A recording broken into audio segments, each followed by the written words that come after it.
There's one fatal flaw with my McLaren from Temu, which could be very expensive to fix. And that's because when we took this car on its first test drive on the second channel, we thought we'd run over a stick. Nose up.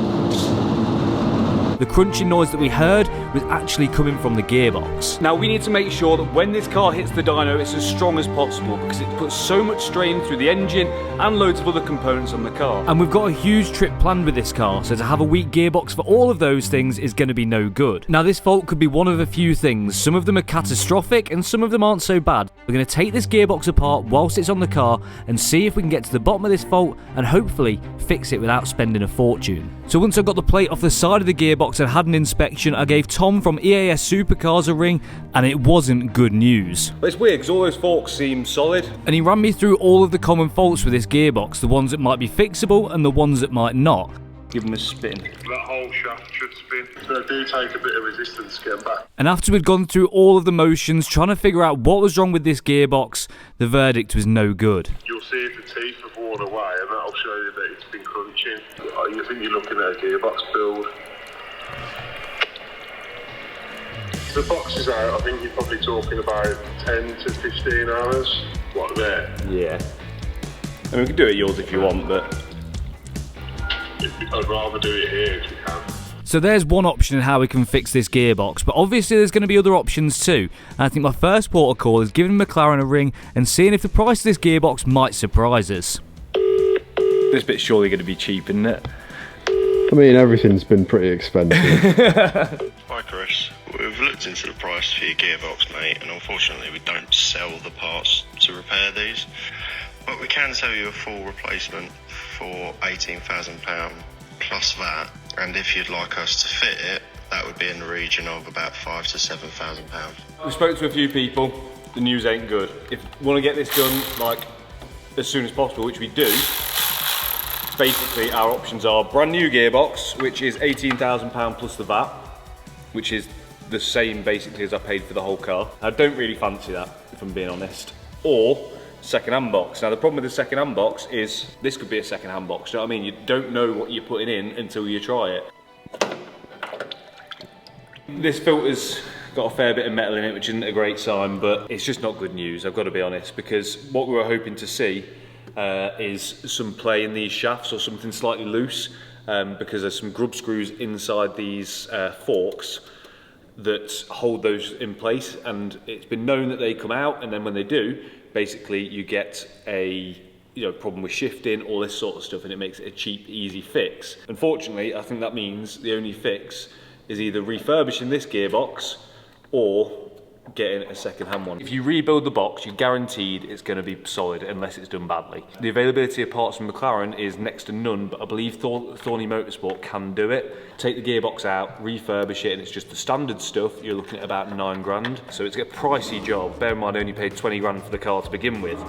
So the other option is getting a second-hand box, and the problem with that is, again, you don't really know what you're getting. So you could buy one and it could be a dud. The only good thing is there is some good breakers around who will guarantee the parts. So I think the best fix for this, as much as it pains me, is buying a second-hand box and getting it fitted as soon as possible so we can test it, and if there is a fault, we can get our money back and do it again. Well, I guess the price of the gearbox from McLaren is completely out of reach, so we've got to look into options that are going to work out a lot cheaper. So not refurbished one, which doesn't look amazing condition or anything like that, £7,000. Oh no, wait, hold on a minute. You can get £75 off with a code, so that makes it £6,945. So I've made my mind up in which route I'm going to take, but to see that you're going to have to wait until later in the video, but for now we're going to top up the fluids and get this box back together to make the car mobile again. I bought some new arch lines for the rear because these are really tatty, but we've actually bought the 650S one, the 675 LT ones, hoping that it looks neat around this edge and also hoping that it covers up more of the paintwork. The last thing we want is to have done like a few thousand miles and for this whole area just to be covered in chips. It'd just look naff. So it's out with the old arch liners. Then we can swap over the TPS modules. and then we can fit up the new one, and we can hope that it's going to cover that area which we want to protect. Now, there's so many of you that have watched this whole build series which aren't subscribed to the channel, so if you do enjoy this sort of thing, make sure to hit that subscribe button, because we've got loads more like this planned for the future. This is one of the pieces that we need to get rid of a warning like this, is a TPMS receiver which goes onto one of the rear under trays. We've been missing it. We've had a TPMS light on, which may well cause an ESC fault and problems with the ABS on the rear. Who knows? So we're going to try this. This may well fix some stuff. It may well just take the TPMS light out, but it's worth a shot. Now this actually bolts onto an under tray which goes just here, like that, and we haven't got that. It's on its way, but for now, I think we can just cable tie it up and out the way until that shows up, but somewhere that's accessible. Where should we go for? It's only a temporary measure, isn't it? Just says accessible. Yeah. Temporary measure.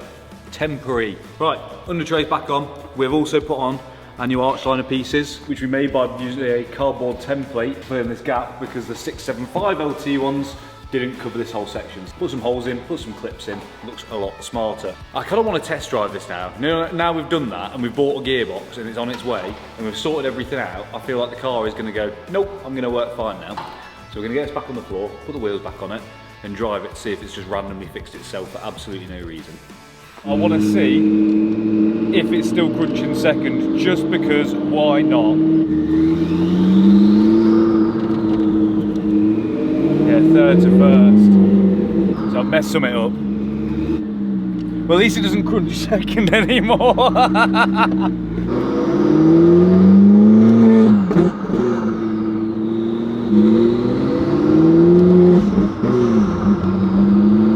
gonna have to do something about this. Not just, I'm pretty sure the problem with this now is an easy fix, but to fix it, we're just gonna end up back at square one where we were before, so it's pointless. Let's take this to EAS Supercars, get it on the ramp and get to the bottom of this. Come. Mickey, no! Your tap water is filthy. It contains chlorine, fluoride, microplastics, synthetic hormones and arsenic, potentially. And it can cause negative effects to your body, your home and even your car. Have you ever looked inside your kettle and saw a crusty, chalky white stuff? That is limescale, which when using tap water contaminates everything it touches. But we can solve that with the help from East Midlands Water Company. Have you ever noticed when you wash your car and you leave it to dry in the sun and it's covered in water spots? Well, using a water softener to treat the water before you rinse your car can completely eradicate that, leaving your car spotless. Filtered, softened water is easy on your skin and hair, helps reduce eczema and dryness, and even improves how your body absorbs minerals. Plus your hot water taps, your kettles, your shower and any other appliance that uses water will last longer. East Midlands Water are UK based and specialise in water filtration systems which are not only going to benefit your car but your health too. Now East Midlands Water have packages to suit all sorts of needs, so if you're a valeter looking to improve the quality of your work, or a homeowner looking to improve the quality of the water and lengthen the life of your appliances, or a plumber looking to offer water filtration systems to your customers, make sure to go and check them out using the link in the description and use discount code SLIX at checkout. This is going to give you 10% off any item on their website. So to improve the quality of your water and benefit your car, your health and your home, make sure to go and check out East Midlands Water using the link in the description. Thank you for sponsoring this video. Let's try and get this fixed.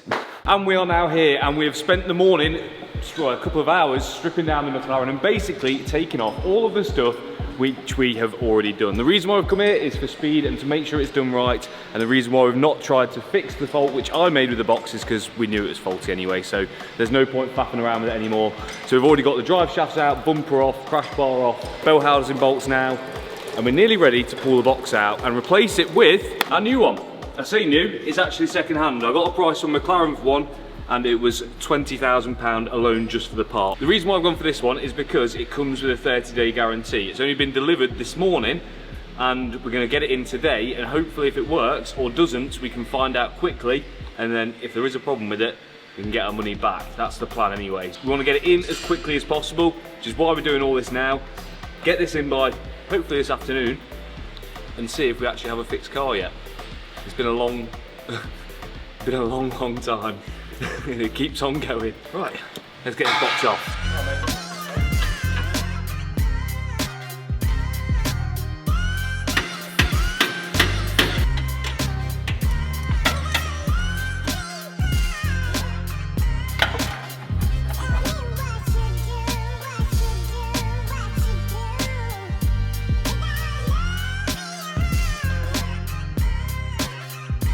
Right, we've learnt from our mistakes as well, because when we put the gearbox in last time and had the drive shafts out, we had a leak from the drive shaft seals. So this time I bought new drive shaft seals and also some service bits for this box as well.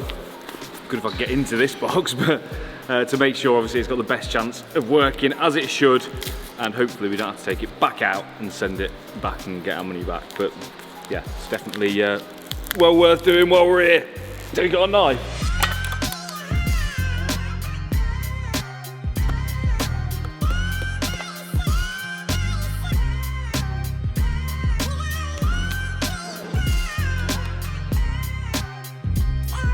Whilst we're it, we may as well do all the service bits as well whilst they're easier to get to. So new filters for the clutch, new filters for the gearbox. It should be, if the gearbox is okay, all hunky-dory. Deep down, I think I've actually dealt with this whole thing pretty well. The gearbox cost me 4,250 quid, which I'm not happy about spending, but I can look at the upside, because there's one part which we couldn't get from Mclaren when we put this engine back together, which was a new driveline damper, which is this bit. Essentially works for a few things, but starting the car is one of the jobs, and they're very common to fail.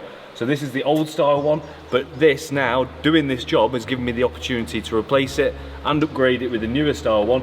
So for now, we'll take this off, take this out, and then the new one should be any minute.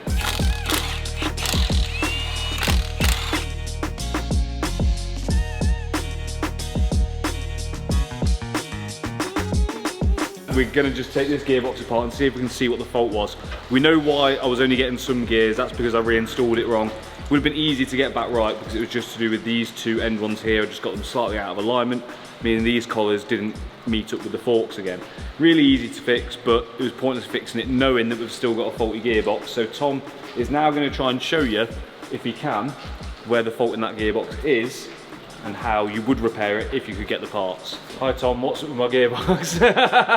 As we saw earlier in the video, I have no idea what I'm looking at, which is why I didn't dig any further. But Tom, he knows what's wrong in here, can see the faults and can tell whether this gearbox is dead or savable. So I'd say it's salvageable. Basically inside there's a series of clutch rings that slow the gear down before the car puts the gearbox into gear. When them clutch rings wear, you can't slow the gear down enough, and then that's when you get the grinding noise. The teeth on the edge of that gear, you can actually see where it's been crunching. That's what makes the crunching noise. So it would have been ideal in this situation to rebuild this gearbox. It probably would have been like the cheapest, most reliable option, but time frame, obviously we need to get this done as quick as possible, but two, getting the parts. McLaren don't sell any of the internals of this gearbox. What do they actually sell? Is it this piece that we took off? They'll sell you that. Yeah. They'll sell you the coolers, some gaskets, the bushings, nothing internally. So it's either whole gearbox or nothing. But you reckon, I think we're going to keep this one as a spare now. Yeah, you find a lot of gearbox manufacturers, they'll use and cross-reference a lot of parts and use it in different boxes.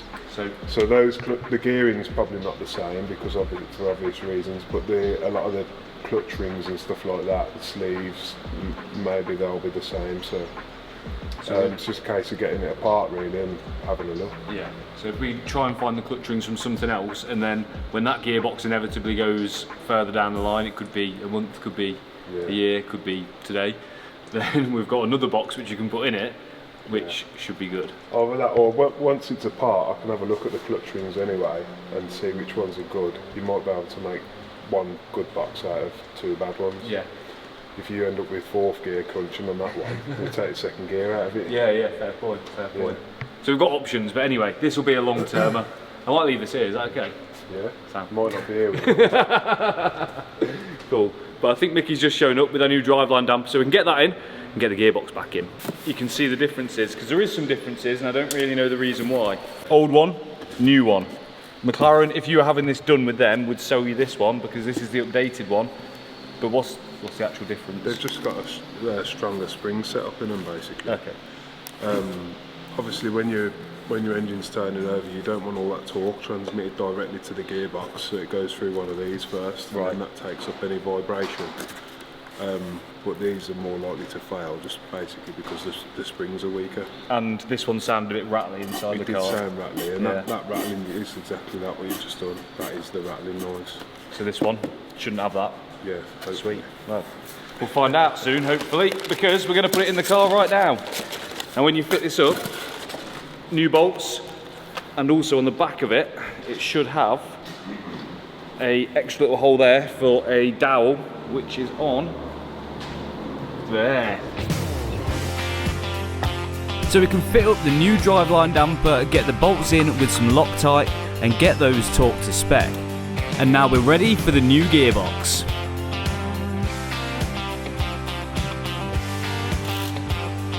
And then it's just a case of refitting everything which we removed when we were removing the gearbox, and then hopefully soon we can see if it's going to work. And whilst we were reassembling the car, we also fitted a new ABS sensor on the rear right wheel, which we're hoping is going to fix the ESC fault which was putting the car into limp mode.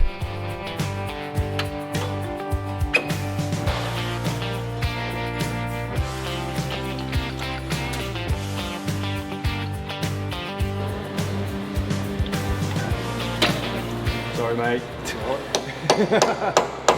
So this filter here is the clutch fluid filter.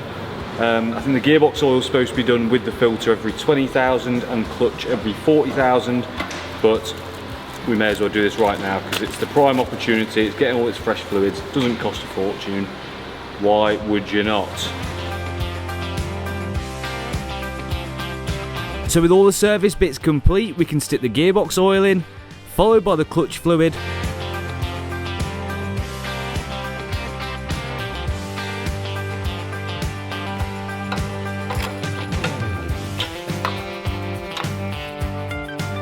Then once we've got some coolant in it, we can start it up for the first time. Fluids are all in, and now what we're going to do, run it for 2 minutes, isn't we? With, is it 2,000 RPM? Is that right for the clutch bleed?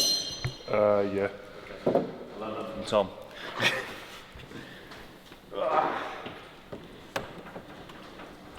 It's quite hard to hold these at 2,000 RPM though.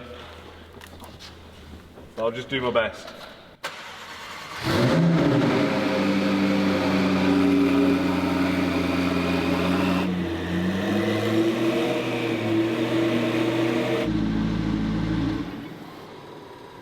Right, time to top up the clutch fluid, and then that should be us ready to get the final assembly done, ready for a test drive. Oh wait, and Dips is coming as well, because we need to do the clutch learn and all that stuff.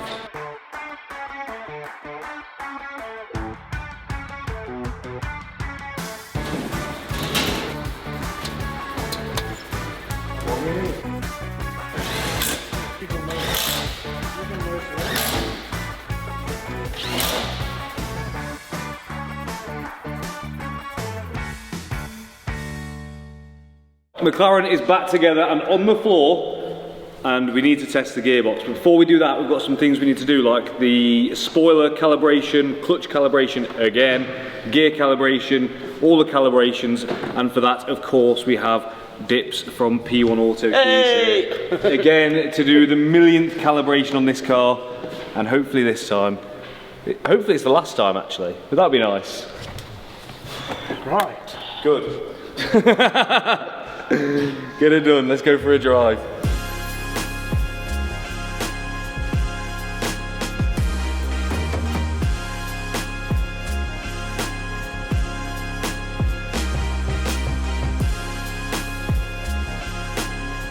One thing which has been bugging us for ages is the alarm, because you plug it in and it goes wee wee wee really loud, and that's because we don't know which way around the wire's supposed to go, because even though we chopped the plug off the spare loom that we had, two of the wires were the same colour, but which isn't very helpful. So now I've got Dips here with his diagnostics equipment. We can plug this in. We've left the two wires which are the same colour on single plugs after that, so we can swap them over if they're not right. So we'll try it this way first and see what it does.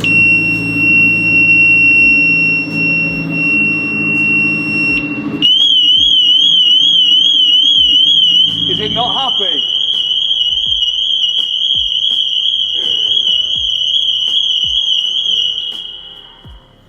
Wait for it, wait for it, wait for it, wait for it. Well, it seems to have stopped. Yeah. Do you want to unlock it? Or do you want to leave it for a minute? Okay, well let's come check back in a minute. You ready? Yes. Is it rested? Yes, it's rested. So we've activated the car. For some reason, was showing that it doesn't have an alarm in it. Right. So now I've activated that, and it should.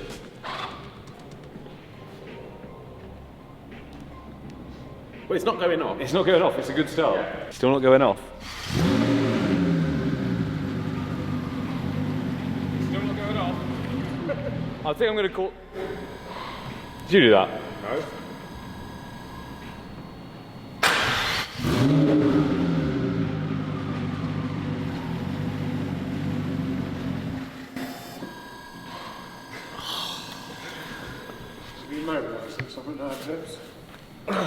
What is with this car?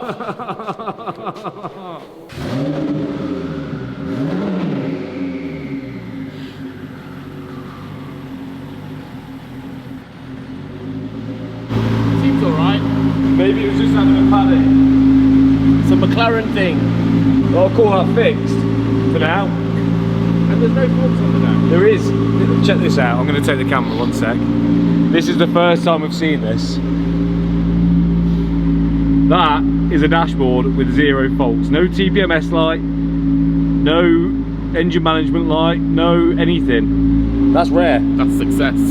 We're still going to drive it to see if the ESC fault's fixed by that sensor, but I mean, for now, that's a good start, right?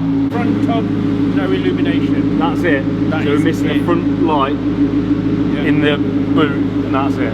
Now we're just going to check the live data for that ABS sensor, see if that's sorted itself, because the 2 rears were showing funky numbers and doing weird stuff. Rear right 0, rear left 0. Yeah. This might mean we might have a fixed car. Well, we haven't test drove the gearbox yet, but if you want to get your supercar fixed, make sure to come and check out EAS Supercars. They're at Donington Park. Anything else you want to add? No, that about covers it. Come check them out. They know their stuff. Tom's really helped us out along all sorts of stuff for this. And Dips is okay sometimes too. You know Dips anyway. Gonna let Tom do the test drive. Only seems fair, doesn't it? I've not heard it properly from the outside yet. Oh yeah, it sounds mint. Does it? Wait till you hit the turbos.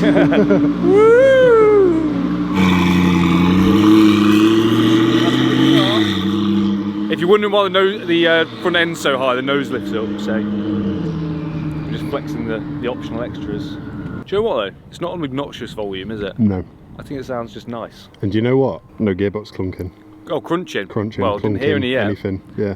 You might just hear him in a minute. It didn't skip second gear.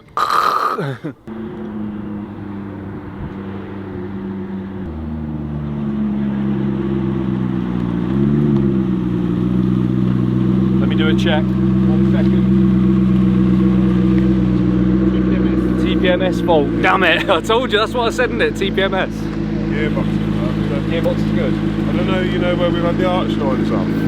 Whether your sensors on the arch liners might be a little bit far from the wheels or something. They've got spaces on them, haven't they? And it's whether you've got that spacing quite right, and now we've disturbed them. How come the SC fault's on? I was in track mode, the naughty boy. There's reasoning for that. When you put it in track mode on these, you'll get faster gear changes. Yeah. And you'll get higher revs when you're changing gears. So if you're going to get a crunch, that's when you're going to get it. Yeah. Well, that's a win, isn't it? Yeah. That's that.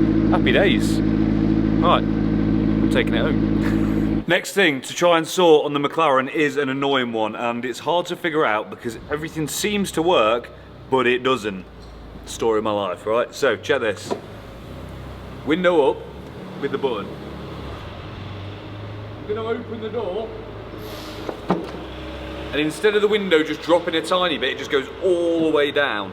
And this is stopping a few things working. This is stopping us opening the tonneau off the door button, and it's also stopping the roof operating with the doors shut. So to open the roof now, I've got to open both of the doors and then do the roof operation and then close the doors and you can drive. But you should be able to do it whilst you're driving. But obviously at the moment, we can't. Now we've tried a lot of things with this, and it all comes down to this motor here. Well, we've tried to recalibrate them, we've done the whole, you know, hold it up, hold it down thing, but that's not worked. We've tried to recalibrate it with the Mclaren software, that's not working, but it just doesn't seem to be reading right. So the only thing that I can think is, at this point, to change them. They weren't that expensive, they were like 30 quid each, so it's worth a shot to see if it's just knocked these out of calibration so they won't come back in. There's a fault inside them on both sides. New one. We need one for the driver's side, one for the passenger side. I'm not sure which one this is. I think it may be the passenger. Right, real easy swap outs. We've got no door cards still, so they're still at the trimmers. And have been for a long time. Please work. Going in. I really hope this works. I've got an idea.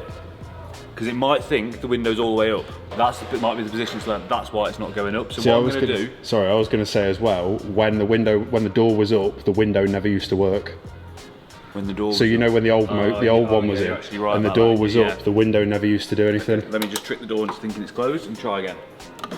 Oh yeah, you were right. Right, I'm going to calibrate this. Hold this. 1, 2, 3, 4, 101, 102. That should do it, right? I thought you had to like click it up multiple times as well. No, I don't think so. I think it's just hold the button.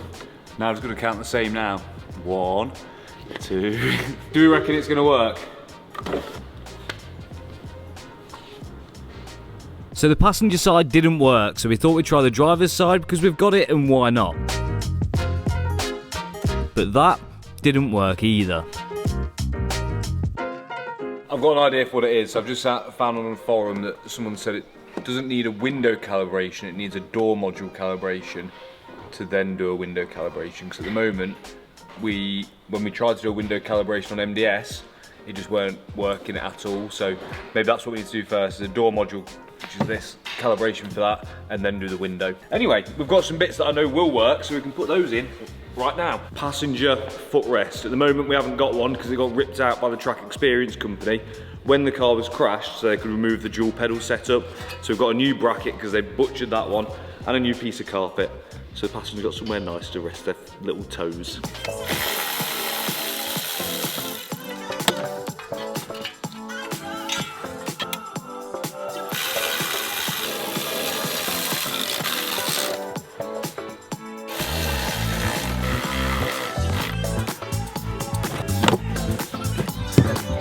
Now I think we can all agree, because this top section's glass, it looks naff looking at a bright blue plastic coolant cap cover thing.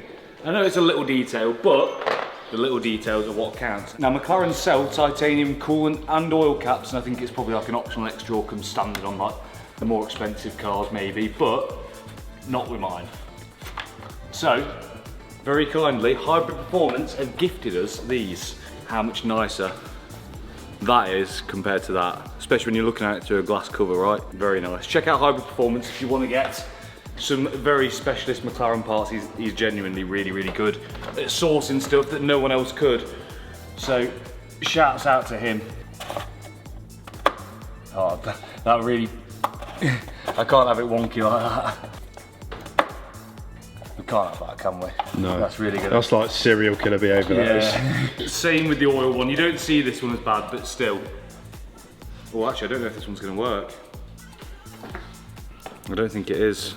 Look how different they are. No. No. No. Well, that one don't bother me so much because you won't see it, but the coolant one you do see. Still gonna keep it though, yeah? Oh yeah, I'll just put it on like a chain or something like that and have a titanium and oil cap for my chain. That's really driving my OCD a bit mad, that is. Why won't it sit like just that way? Is it just trying to ruin my day? It definitely looks better, but like the fact you can see it through the top and you can see I've not put it on straight, and everyone's going, oh, you could have put that on straight, and I'm like, oh, I can't because I tried it, it doesn't seem to want to work. And on top of that, the Psychopath's coolant cap, he has also sold us these new floor mats, which are from a 675 LT, but they're just generic McLaren, so we can fit those up, and that should make the interior look a lot better.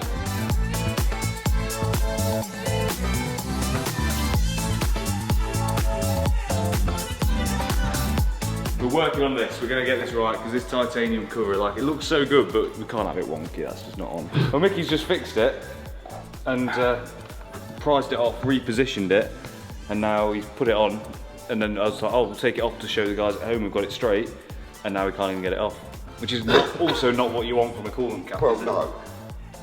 but it looks better. Which is good. Tea towels coming out, so you know it's serious. How have we managed this? I have no idea. God, how does that even work?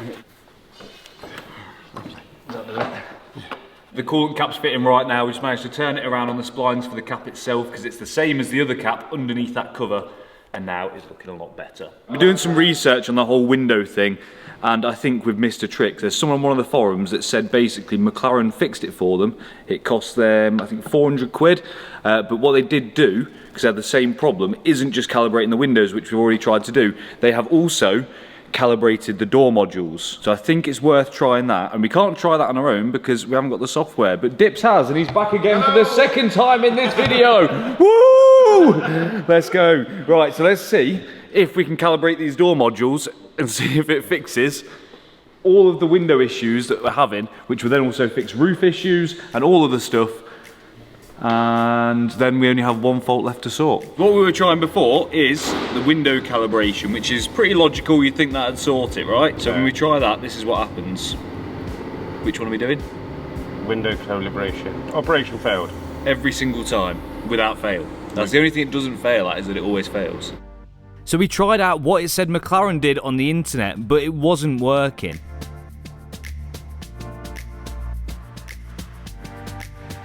But Dips kept on trying and trying different things until... Wait. Yes! What did you do? Tell me what you did, So aligned the body door control modules, then aligned the body control module, and then went back in again, and then went Operation success! Yep, and then went in and then did the window calibration.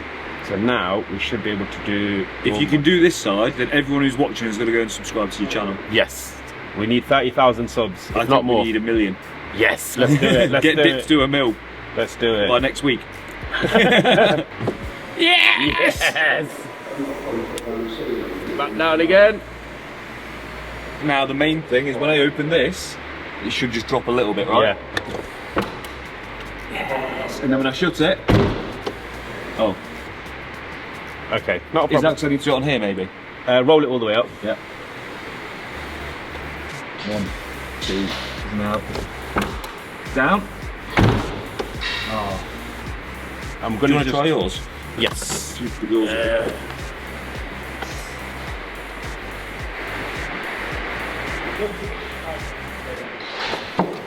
As it's going up. Just going to try the passenger again, because that one works. This one's not so worked. You have to try the roof after. Yeah, and the tonneau cover thing. Oh, so when it comes down, it drops the windows a little bit. Yeah, because before, to use the roof, normally you're supposed to be able to use it when you're driving, Yeah. at like 18 mile an hour or something, I don't know. But I had to open the doors to be able Yeah. to use the roof, which is a bit annoying. Right, do you want to try that? I will try it. And close. Oh.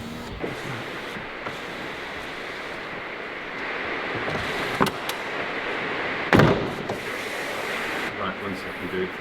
Does it catch on the rubber itself or something? No resistance at all. Well, at least it wasn't the glass that we fixed, otherwise we'd be questioning whether we got it right or not. No, that's right. That was already in there, that glass. All the Temu stuff fits really good. When it comes to the only McLaren bits left on the car, it's like... That's the problem. Yeah.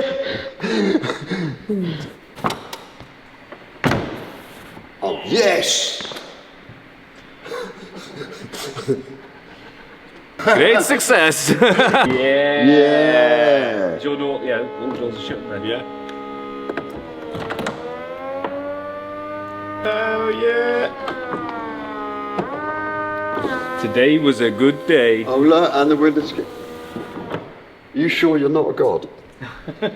If I was, I'd have a woman. Oh yeah, Don't put that let's in get there. Dips a woman. 2025. Would you rather not have a... What's your dream woman like, Dips? Drives a Lambo. Yeah. Is that so he can borrow them? If you've got a Lambo and you fancy a auto electrician husband, Right, let's just try the lock. Hold the lock button down. Just hold it down there, yeah? Lock there. Shall I unlock and lock again? Yeah, unlock it. I don't know why that door keeps open. no, that's weird, that, isn't it? No, it was this way. If anyone in the comments can explain why this door opens off the key but that one doesn't, please do. hey, I'm not going to cry about it. We've got windows that work now, so. Well, I thought we fixed everything. Windows are working, roof works when the doors are shut. We've got still that TPMS fault, but I'm pretty sure I've got to the bottom of that now, and that'll be an easy fix. It's just a case of swapping out the sensors in the wheels. That's all fine. But the moment we think we fix everything, coolant leak. Now, there is a little knock on the front end of the car as well, so we're gonna put it on the ramp, try and get to the bottom of this leak again, and do a bit more investigating. But we're so close. So close. On the ramp it goes. And we have found it. Have a light, please, thank you. So, it's not going to be the easiest to see, but there's a pipe which comes off the engine and down towards the gearbox area, which is leaking. I think it's just by the Jubilee, so the Jubilee itself don't look the best, so we're going to change one to a better quality and a better size, and hopefully the pipe is okay. If you come around here, hopefully you can see it. Where is it? Where is it? Where is it? Chris is on camera duty. There he is. See that metal pipe there? With the little Jubilee at the top of the screen right now? That's the one. Which obviously is nice and easy to get to, but at least it should be an easy fix. At least it should be an easy fix. Hopefully it is just a case of swapping that over. We've got a replacement. Is that a replacement? I've just opened it up so we can get around the pipe. And it's a sturdy clip, that. Yeah, it's a beefy one, isn't it, compared to that other little weedy boy? Yeah, it looks a little bit worn, that one. Yeah. Right, let's swap it over, see if it fixes our leak.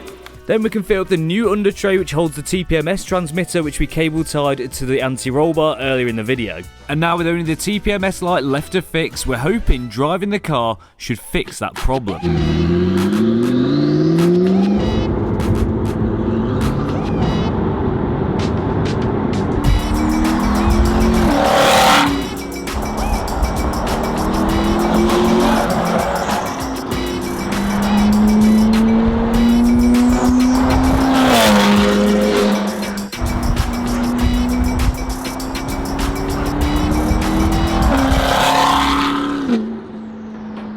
So there's everything fixed on the Mclaren from Temu. We have now a faultless dash.